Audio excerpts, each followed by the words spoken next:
Hello everybody. This is Coach JC Libiran and I am an author, EduCreator, and the host for the InspirePreneur podcast. I'm doing this special broadcast across all my pages in different social media platforms and welcome to this wholehearted journey with Coach JC. Possibly, you've been following me and I've been adding value through different contents that inspires, that encourage, and meron namang iba, part po kayo no, ng Facebook page o kaya ng Facebook group o kaya ng YouTube. And I know that very unusual that I'm going live, but just wanted to let you know that I am turning 40, 40, in the next, what, less than a month? In particular, September 5 po. And I'll celebrate my 40th birthday. And I said to myself that I'm gonna add value. I just want to share this wholehearted journey.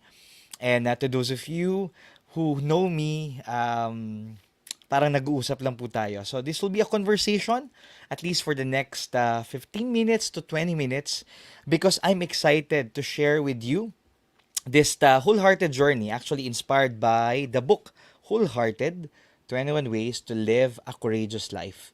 So each day, I'll be reading you a chapter.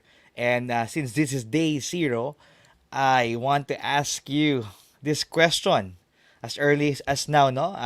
Sabi nga, the truth hurts, but the truth will set us free. And as a life coach, I wanted to ask question that won't just inspire us, but will also challenge us. So ito ang question ko po. How are you living your life? Half-hearted or wholehearted? At kapag sinabi nating half-hearted, natatakot, marami kang mga fears, marami kang takot, marami kang mga anxieties, mga pangamba, you are not at peace, and you feel that you are not enough, and the list of excuses and limitation goes on and on and on. But on the other hand, kapag sinabi nating wholehearted, ayan, sige, finger heart, opa, hindi lang siya dahil sa mahal, no? Pero mahalaga. May halaga ang iyong storya, may halaga ka, and you are enough, you are limitless, you are possible. No? In fact, the mere fact that you're alive and breathing is a testimony that you are a living, breathing miracle. Kaya, yung pong wholehearted journey, you don't just want to keep it to yourself, you want to share it. So in the next days to come, whether you like it or whether you like it, I'll be coming in live, hopefully around this time, no? Between 8 to 9 o'clock, and I just want to add value. Of course, no, some of you definitely no have been following me in all the contents that I'm creating online. Para siyang on off no every now and then. I feel like my journey has not been half heart, 'di ba? Has been half-hearted as well. So ako na mismo na aaminin ko po sa inyo na hindi all perfect no yung aking journey, and I want to share this with you. All right? So if you are hearing me well, let me know in the chat. This is the part wherein I just want to engage with you. But when I begin, no, siguro in 2 minutes time, reading of ang ating forward and ang ating wholehearted journey, that's the time that I get to uh, just focus on just reading. Because I wanted to let you know that I want to do this quality recording para later on pwede pong maging audiobook yung aking sinulat no na libro, and I'm doing this broadcast so that I can add value to you. So my request is join me in the conversation. Drop your comments, no, tag your friends, share this Facebook live. Sino yung kakilala mo no na magandang isama mo in this next 21 days, at least 21 days, no? Sabi ko nga 30, less than 30 days, no? Countdown before my birthday, no? Sa September. So I just want to add value to you. All right? So maraming salamat. Again, I want to ask you this question: how are you living your life? Half-hearted ba or wholehearted? Some of you can reflect on this kasi baka mahirap sagutin in the comment section, but it's okay. Ang mahalaga, tinanong mo yung sarili mo. And in the next days to come, we will be asking ourselves question, because I'll also share with you hindi lang mga stories, hindi lang inspiration, but definitely may mga challenging questions like that just like this. Kasi nga, ang ating theme ay wholehearted journey. Alright, so maraming salamat. I'll share with you this quick video about what I do and how I can inspire and empower you in this next days of journey. And again, cheers to our wholehearted journey. Mabuhay tayong lahat. Have you been hiding all your life, feeling you're a complete mess? I can relate much because once my life was meaningless and I did a lot of things that I'm not proud of. I'm no longer afraid to hide in the shadows of my yesterday. With God's grace, I was able to break free and find my path to healing and purpose. Jump into the best version of yourself because you deserve all the best in life. It is my joy to see the best and bring out the best in people. And this is not just about success, but this is about significance, adding value in the lives of people through books, events, support, and talks. Mabuhay! I'm Coach JC Libiran and I help people to come alive again. Like me, your mess can become your message. Friend, allow me to coach you to grow and come alive once again.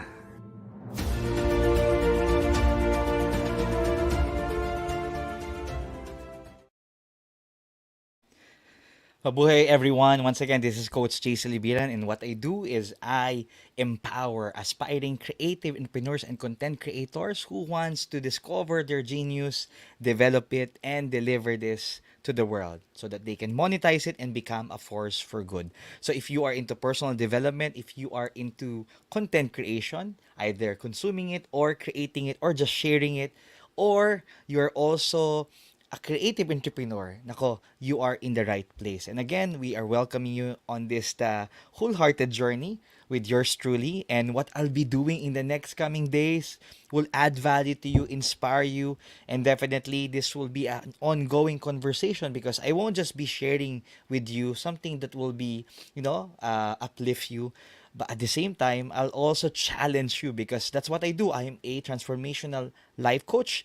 And whenever I do one on ones or group coaching, whenever I'm given a chance to also speak to hundreds, thousands of people, either online or on site, no, in person, face to face, live events, definitely that's what I do. No, I want to see the best in people and I want to bring out the best in others, and that's why thank you because in this journey, it won't just be me adding value to you. Definitely, you will also be adding value in my life. Kaya as early as now, maraming salamat po for being part of this journey.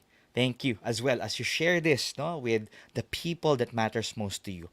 So, allow me now to begin. Magsimula na tayo. Are you ready? Yes, and I wanted to share with you that this is my second book, Wholehearted 21 Ways to Live a Courageous Life. Many of you have been with me for years, and if you've been following me, my first book, ang title po, Biyahe ni Juan, Life Lessons from Riding a Jeepney.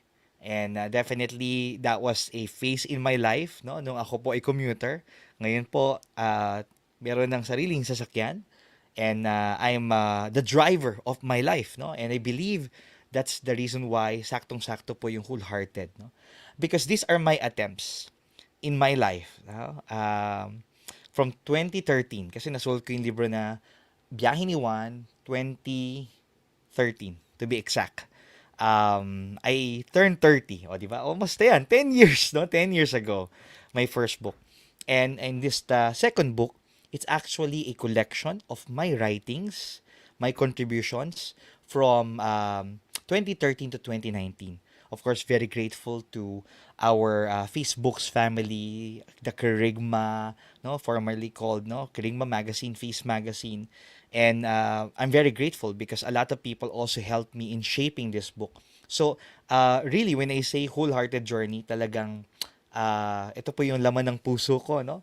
And it doesn't necessarily mean that I am already wholehearted in during those years, but I wanted to let you know that ito pong wholehearted journey ko, these were actually my attempts no, to live a courageous life. So, if you are in need of courage, if you are in need to be brave no, in the areas of your life so that you'll be able to go out, no, of your comfort zone, and you are now uh, gonna be in your current zone, then my dear friends, this journey is for us. So it won't just be plain reading. I'll also share with you some behind the scenes, some trivia about it so that you'll have an understanding. So for those of you, no, possibly that has the book, it will be good for you to get a copy. And I wanted to let you know, by the way, that the books are not available in any bookstores, no? Because the pre-pandemic po, 2019, when I launched this, at na-launch ko lang po siya sa Kerygma Conference, no? When I was the speaker. Ngayon, ang tawag na ay Feast Conference, no? And every November po yan. After po nun, the book, no, is actually available with me. So whenever there's someone that will message me sa aking page, o kaya sa email ko na coachjclibiran@gmail.com, doon ko lang po na-entertain, no? Or whenever I'm invited to speak sa iba't ibang mga teams, organizations, no, mga groups, that's the time that I get to bring the book. So if you have a copy of the book, you are one of the chosen few. But just in case, no, that you want to have a copy of your own, then you can always message me. All right? Well, especially every Sunday, you know that I serve at the feast sa Bay Area, and I serve at the 2 p.m. session. So just in case, no, that you are also in that area, we can always, diba, meet up, and I can get it signed. We can have a picture together. We can have a conversation. So really looking forward, no, if you don't have a copy of the book. And I believe mga around 500 plus na lang yung kopya, because at first, no, printed 1,000, and now little by little it's actually decreasing in number. So if you have a copy of this, you're one of the chosen people. Anyways, so let me share with you quickly. The cover is actually made, no, by my sister-in-law, si Elaine Samonte. And she's actually the person behind Kwentong Papel, yung mga paper artistry, personalized. So if you're gonna take a look at it, talagang matyaga, no? Minimalist, pero it only speaks that yung intricacies, no, na people cannot just judge us as we are right now. Maraming pwede talagang makita sa journey natin at matutunan. Marami tayong pwedeng hugutin, maraming bubog. And that speaks as well of the wisdom, that speaks of the memories, yung mga alaala, yung mga pangarap natin sa buhay. And I really believe that yes, our best days are not behind us, it is still ahead of us. So at least, no, quick, I'm sharing with you. Thank you to Elaine Samonte. Elaine Iwa, by the way, is a friend of mine as well who is into strengths coaching, and also became part of the WHOLEHEARTED Journey. So makikita niya. But Elaine Samonte of Kwentong Papel was the one who designed this book cover.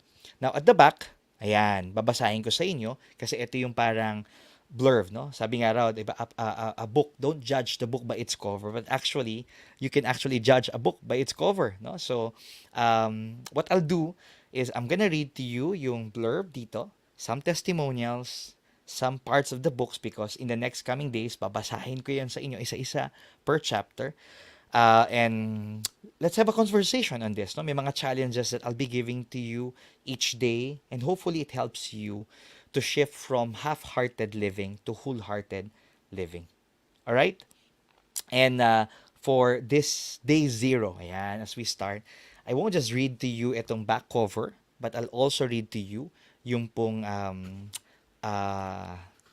forward, ayan, ng aking mentor na si Luigi Mapa, the person behind, the founder and chief learning engineer ng Link OD and Seaworthy International. And at the same time, my wholehearted invitation to you as we begin this journey together. All right? I think that's about it.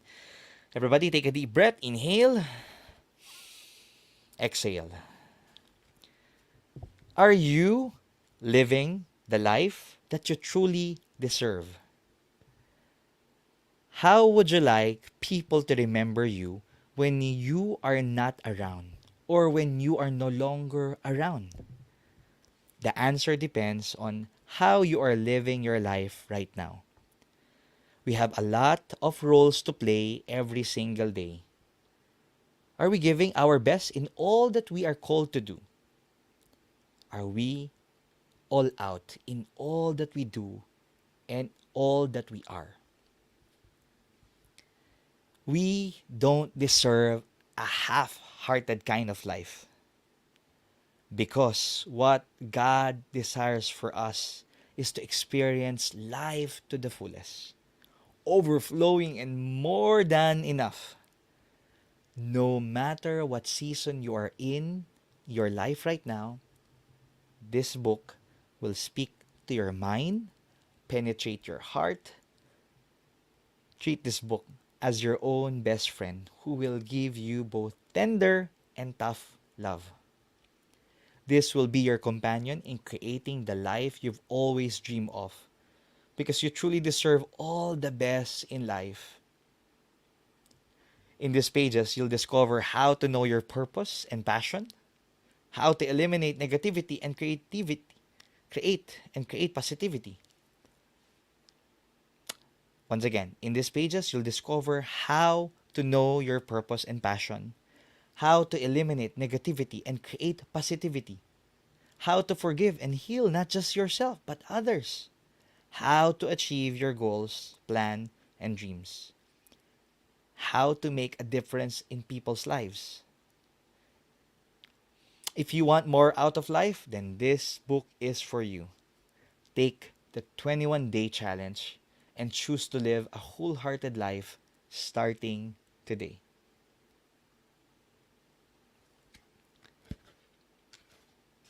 I dedicate this to my wife, Milen, and to my daughter, Yana. You are the reason why I live wholeheartedly. You are both God's precious gifts to my life. Wholehearted, 21 Ways to Live a Courageous Life. Published in 2019 by Juan Carlos Libiran. The table of contents are the following. It has the foreword, wholehearted invitation. And you see here 21 chapters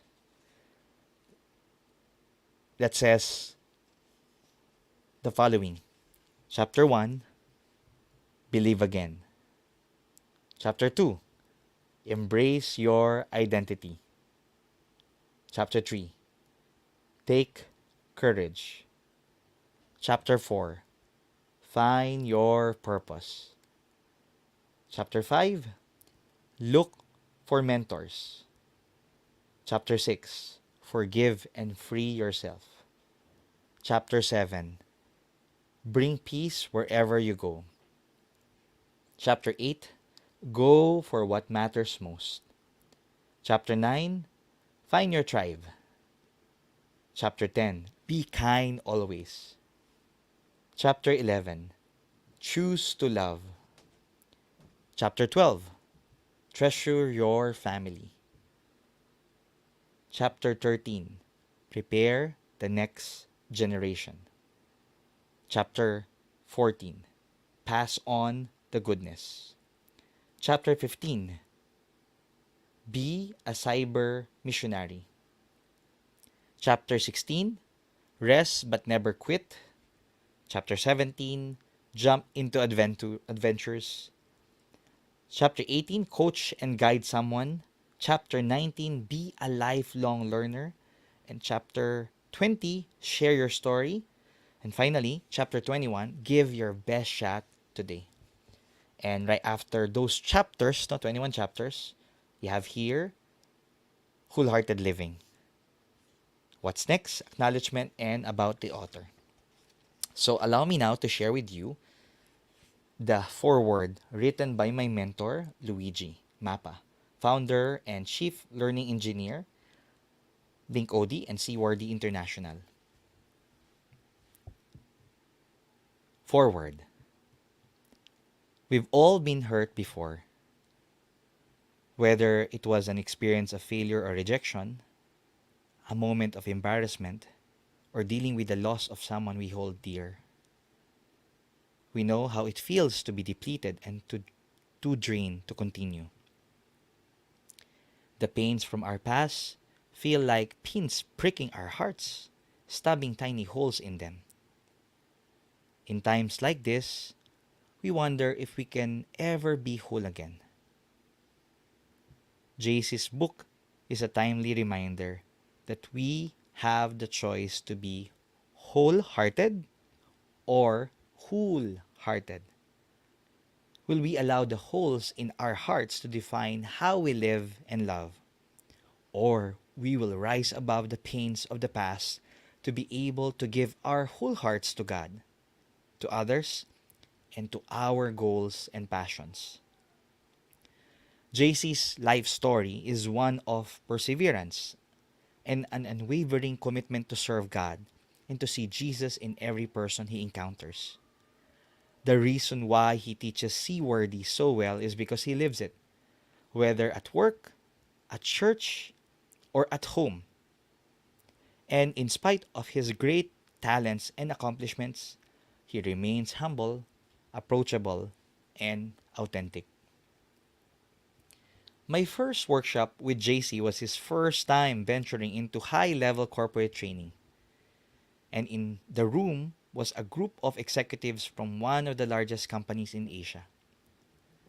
I could see he was nervous, but that did not stop him from delivering one of the best 1 hour segments I've ever seen. True to his advocacy, Project Courage Zone, and the InspirePreneur movement, JC faced this test with faith, courage, and conviction, even if it was outside his usual comfort zone. The difficulty of the moment did not discourage or dishearten him. He did not use his inexperience as an excuse to give a half-hearted effort. Instead, he gave his whole heart to the moment. Our participants that day were in awe, and so was I. His wonderful way with words were on full display, and he also showed so much wisdom for someone still so young. Afterwards, the group was requesting for him to come back and do more programs with them. JC is now one of our most inspiring and most requested seaworthy facilitators. He's been an exemplary role model on how to face challenges with faith and with a smile, and how it is to be courageous and wholeheartedly committed to his work, his team, his community, his family, and to God. It's a tremendous honor to introduce JC's second book and an ever greater honor to mentor and work with him. Allow JC and this book to help you become wholehearted. Luigi Mapa, founder and chief learning engineer, Link OD and Seaworthy International. Now, allow me to share with you a wholehearted invitation. How would you like people to remember you when you are not around or when you are no longer around? The answer depends on how you are living your life right now. We have lots of roles to play every single day. Let me ask you, are you giving your best to each role you play?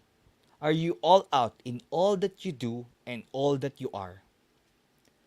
According to Merriam-Webster, wholehearted means to be completely and sincerely devoted, determined, or enthusiastic. The word is also closely associated with bravery, being courageous, and taking risks. Courage is rooted from the Latin word cor, which means heart. To be wholehearted is to be fully courageous. Having wholehearted courage is about being rooted to our very core, to our heart's deepest desire to be faithful to our call as children of God. We are called to be wholehearted in everything we do, whether at work and in business, in all our relationships, and in our service to others. When we live a wholehearted life, we are being true and faithful to our divine purpose. St. Paul affirms this from his letter to the Colossians chapter 3 verse 23. That says, whatever you do, work at it with all your heart. Be wholehearted, as working for the Lord and not for men. Once again, let me repeat that. St. Paul affirms this from the letter to the Colossians chapter 3 verse 23. that says, whatever you do, work at it with all your heart, being wholehearted, as working for the Lord and not for men. When I look back at my life, I confess that I have not been faithful to my calling. I stumbled and fell a lot of times and hit rock bottom.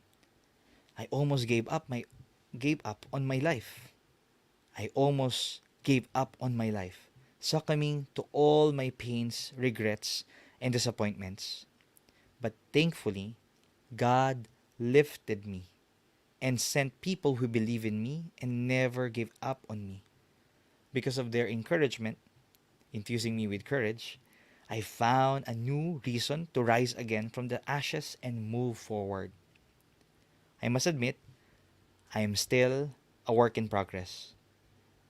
But because I am alive today, I have decided to pay it forward to people who, like me, may be in the brink of losing hope and lost to where to go next. I wrote this book for you who need courage to go on living life. I want to inspire and empower you to live wholeheartedly. You don't deserve a half-hearted kind of life because God desires for us to experience life to the fullest. No matter what season you are in right now, I hope that the message of this book will speak to your mind and penetrate your heart. Treat this as your own best friend who will give you both tender and tough love. This will be your companion in creating the life you've always dreamed of because you truly deserve all the best in life. This book is packed with easy to recall acrostics, mnemonics, stories, life principles, reflections, and practical action steps to guide you as you move forward, one day at a time. I invite you to read this book one chapter a day and do the 21-day challenge as you journey towards wholeheartedness. This adventure is not only about self-discovery, but also about becoming the change we want to see in the world. Though we cannot control or change every problem around us, we will find some solutions when we start looking within ourselves. Positive change begins with us. And when we become better, we will also make a difference in the lives of others and leave a beautiful dent in this world. Now, let us promise that now, let us promise that no matter what life throws at us, we will always choose to live wholeheartedly, to live a life full of joy, courage, and love. From this day on, choose to live a wholehearted life. I believe in you. Coach JC. P.S. I have a gift for you.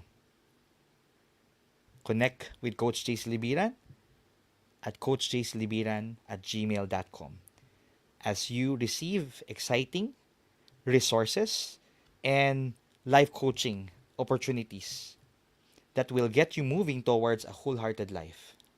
Looking forward to connect with you. Everybody take a deep breath. Inhale. Exhale. Thank you so much for joining me. I have read to you and the foreword, the wholehearted invitation, or a bit of introduction, some trivia about the book. And tomorrow, we will start reading yung chapter 1. And that speaks about believe again.